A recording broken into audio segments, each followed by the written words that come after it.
உருளைக்கிழங்க வச்சு ஒரு ஃபேஸ் பேக்கா எப்படி பண்ணலான்னு வாங்க பார்க்கலாம். முதல்ல நான் 2 சின்ன சைஸ் உருளைக்கிழங்கு எடுத்திருக்கேன். அதை மேலே உள்ள தோல் எல்லாமே எடுத்துகிட்டு இந்த மாதிரி சின்ன சின்ன க்யூப்ஸ் மாதிரி கட் பண்ணி ஒரு மிக்ஸி ஜாரில் மாற்றிக்கிறேன். ஒரு 1/4 டம்ளர் அளவுக்கு தண்ணி இல்லைனா பால் ஏதாவது ஊற்றி அதையும் நல்லா அரைச்சி எடுத்துகிட்டு வந்துடலாம். ஒரு ஃபில்டர் வச்சு இந்த மாதிரி ஃபில்டர் பண்ணி எடுத்துக்கலாம். இது கூடவே நம்ம ஃபேஸ்க்கு யூஸ் பண்ணுற மஞ்சத்தூள் எதுவாக இருந்தாலும் அதையும் போட்டு நல்லா மிக்ஸ் பண்ணி விட்டு இந்த மாதிரி ஐஸ் க்யூப் ட்ரேயில் வந்து நம்ம ஊற்றி ஃப்ரீசர் பண்ணி வச்சுக்கலாம். ஒரு 4 hours இருந்தாலே போதும், நல்லா ஃபிக்ஸ் ஆகிடும். இதில் வந்து நம்ம எந்த ஒரு கெமிக்கலுமே சேர்க்கல, எல்லாமே வீட்டில் உள்ள பொருள் வச்சே தான் நம்ம பண்ணியிருக்கோம். இப்படி பண்ணுறதால வந்து நம்ம ஸ்கின் வந்து ரொம்ப கிளியராகவும் க்ளோவாகவும் இருக்கும்.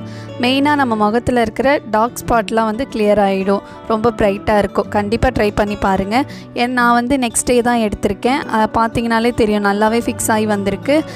நம்ம ஃபேஸில் 10 minutes வந்து நல்லா மசாஜ் கொடுத்துட்டு ஃபேஸ் வாஷ் பண்ணாலே போதும், செம்ம ப்ரைட்டாக இருக்கும். கண்டிப்பாக ட்ரை பண்ணி பாருங்கள். இந்த வீடியோ பிடிச்சிருந்தா லைக் பண்ணுங்கள்.